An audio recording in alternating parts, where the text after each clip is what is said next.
Remember your first time with this mission? Yeah, that mission. Demolition Man wasn't just frustrating. It left a mark. Whether you beat it or rage quit back to the safe house, you remember it. Today, we're revisiting the infamous RC helicopter mission from Vice City, not to complain, but to understand why it stuck with us all these years.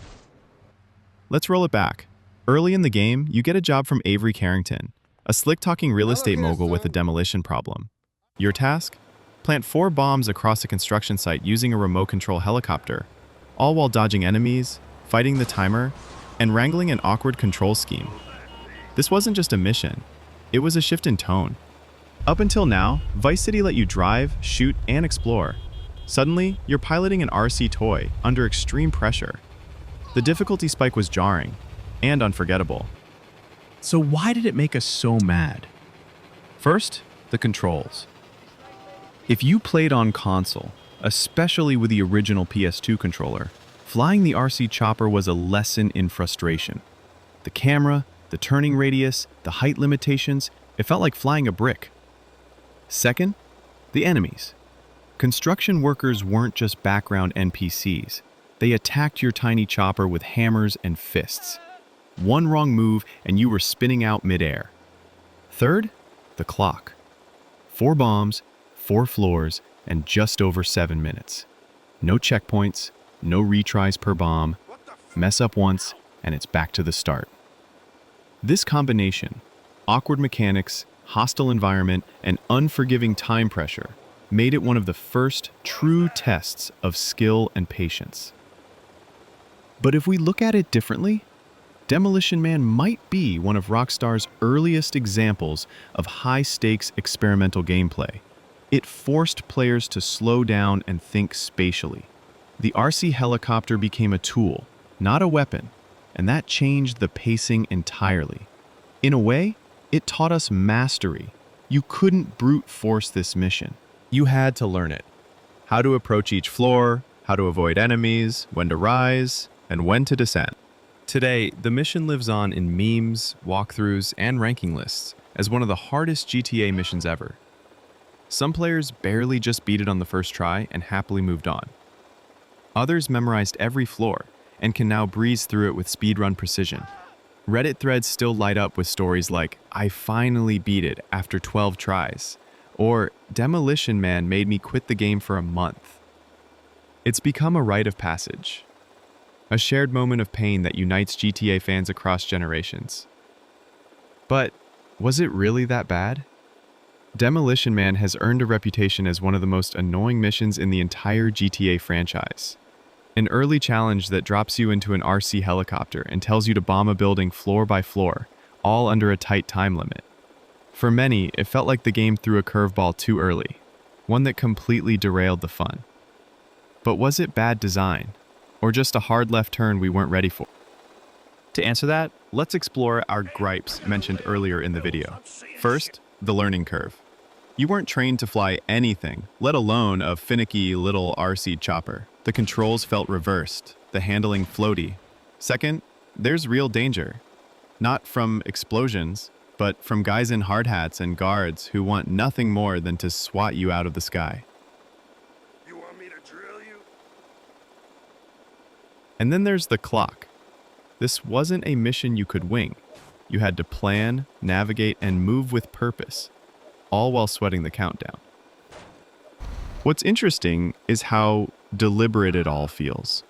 We're speculating, but Rockstar didn't give us this mission to punish us. They gave it to slow us down. It made you respect timing, precision, and control. It forced you to use the environment creatively. In its own way, it was the game teaching you patience by force. Watching this playthrough now, with the benefit of hindsight, it doesn't feel as chaotic. The pacing is controlled, the route becomes familiar. The tension is still there, but it's not unbeatable. What once felt like a wall now feels like a test, and one worth mastering. And for some players, beating this mission was when they really fell in love with the game. Because once you overcome it, everything else starts to feel possible. And here's something we're thinking about. how Demolition Man fits into the bigger picture of GTA mission design. Over the years, Rockstar has experimented with missions that feel radically different from the usual drive-and-shoot formula. Think of the Zero RC missions in San Andreas, for example.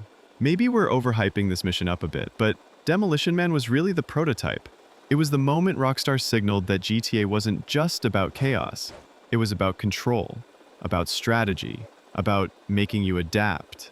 And love it or hate it, it opened the door for missions that broke genre expectations. You weren't playing an open-world game anymore. You were playing their story, with their rules. In a way, that RC helicopter was Rockstar's way of grabbing the controller from you just long enough to say, let's see what you're really made of.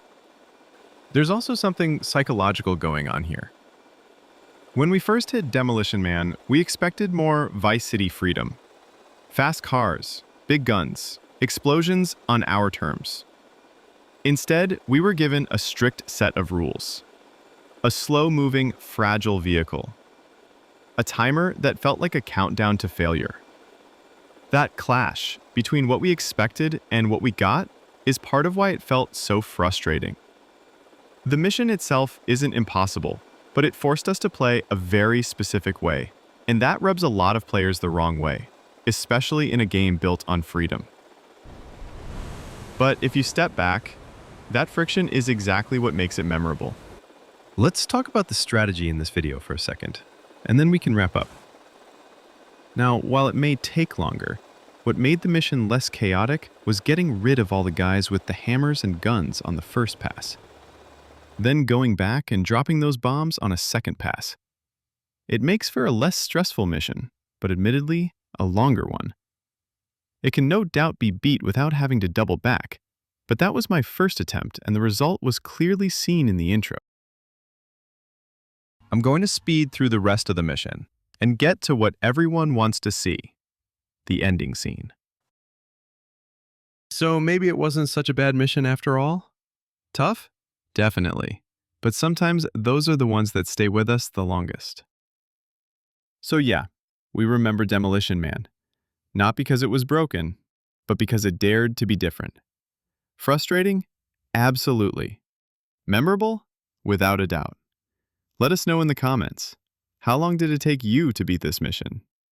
And if you want more deep dives like this, hit like and subscribe. We've got more stories from Vice City coming soon.